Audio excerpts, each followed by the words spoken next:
né?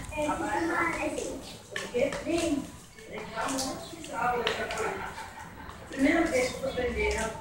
Eu já fui no Japão e eu via, por exemplo, eu encontrava duas amigas, aí uma faz assim, aí outra faz assim, aí outra faz assim de novo, e eu tava lá na esquina, eu tava fazendo passarela.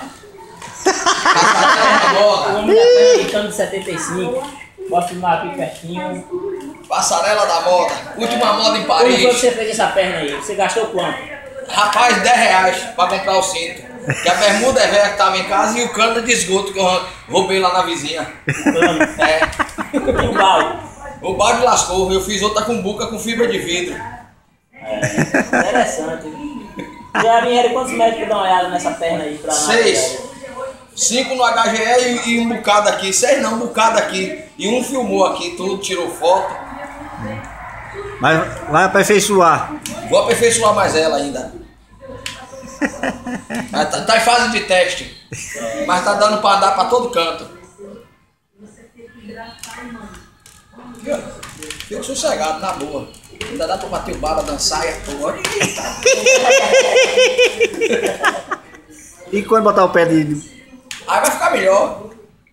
Botar o pé de manequim. manequim? É. Carnaval você vai sair de quê mesmo? De pirata. Botar um tapa-olho, chapéu de pirata, a perna de pirata já tem. E se passar rasteira na perna de madeira? Eu levanto e dou no pé do ouvido com ela mesmo.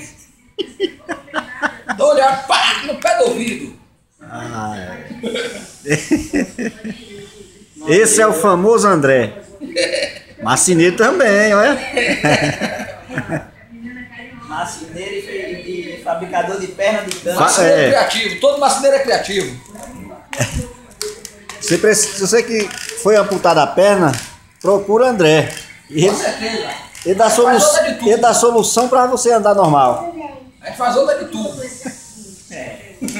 Se você não tiver o tubo de PVC, rouba do vizinho. Rouba na bica do vizinho. É. Ainda mais nas roças, que hoje tem bico para as águas. Pois é. Dá pra dançar um forrozinho ainda? Oxi. Cadê o forró?